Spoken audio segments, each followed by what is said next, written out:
نام نهاد امتی را پاسی پاکستان کې بنمک حرام اوسیږي په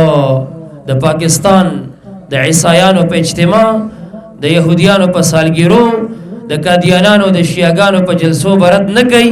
د خپل بامبړانو کانفرنس وکړي یو رښتیا او 200 دروغ لکه به ور سره تړي هغه ورته جایز کاریږي هغه باندې رد نه کوي خو چې د امام الانبیاء فخر کائنات او موجودات محمد ربی صلی الله علیه وسلم مبارک په مینه کې جلسه د میلاد شریف جوړ شي دا کې دی کینسر او چنجه ورته ولګي بیا وې دا بدعت سیئه دی او دا حرام دی او دا ناجایز دی بے غیرت امتی شرم نه درځي ستابه د استرګي د محمد مصطفی صلی الله علیه وسلم سره نه لګي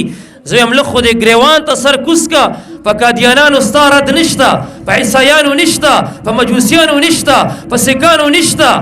په شیعاګانو نشتا په یو باطل فرقې نشتا خو چې د محمد مصطفی مینه کې دغه عاشقان راغون شي او د یا رسول الله ناره لګي بے حیا بی دینه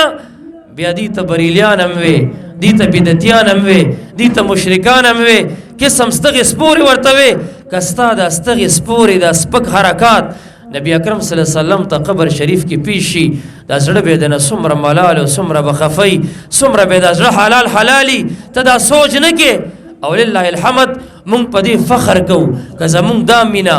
دا د غیرت خبرې دا د غیرت مقابله مناظرې زمونږ دا ناتونه او دا نعرې او دا صدقې نبی اکرم صلی الله علیه وسلم ته پیش شي مونږ دا فخرن وایو چې الحمدلله نبی اکرم صلی الله علیه وسلم په دې زمونږ ډیر ډیر خوشاله وي الحمدلله زما معززو